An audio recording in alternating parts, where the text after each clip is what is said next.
Hi everybody and Happy New Year. It is Style Blueprints grammar guru Zoe back with our first episode of the year. Today we're talking about a commonly misused word that I hear and read a lot. We're talking about the word myself. It's become this thing to use the word myself to maybe try to sound smarter or less egotistical when you're talking about yourself, instead of just saying the word I or me. I'm gonna read you all a bunch of examples of sentences using myself incorrectly, and you're gonna be surprised at how right they sound and how often you hear people say things like this. The team will be Sam, Henry, and myself.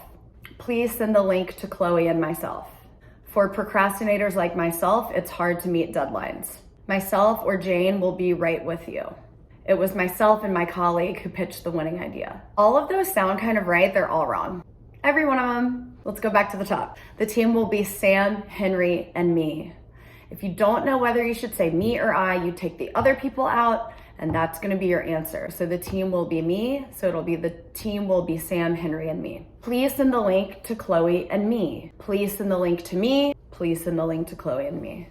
For procrastinators like me, it's hard to meet deadlines. Keep it simple. You don't need the word myself. Jane or I will be right with you. Not Jane or me will be right with you. Not Jane or myself will be right with you. It was my colleague and I who pitched the winning idea. I pitched the winning idea. It was my colleague and I who pitched the winning idea. We also do this using yourself instead of you, almost to try to elevate this language of flattery. For example, I might hear someone say, "It's an honor to talk to someone as accomplished as yourself."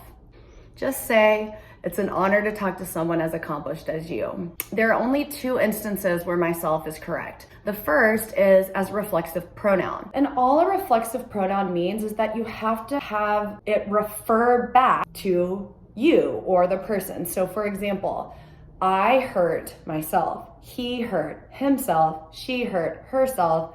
They hurt themselves. You've got that subject, I, they, he, she, them. Then the reflexive pronoun, both together in the sentence. It could also sound like me. It's hard for me to make myself wake up in the morning. So not all the time it's gonna be I, but most of the time it will be I in the sentence with myself when it's used correctly. I'm buying myself these boots as a birthday gift. I am so proud of myself for not hitting snooze this morning. I is the subject and then myself is the pronoun. The only other time that it's okay to say myself is when you're using it to show emphasis or to stress a point. So you'll hear somebody say, "I myself prefer winter over summer," or "I myself would never pay that much for shoes." Sounds dramatic, but it is grammatically sound. To wrap it up, don't be afraid to toot your own horn. Don't overcomplicate things. If you can say me or I instead of myself, that's the key. See you all next episode. Thank you for tuning in.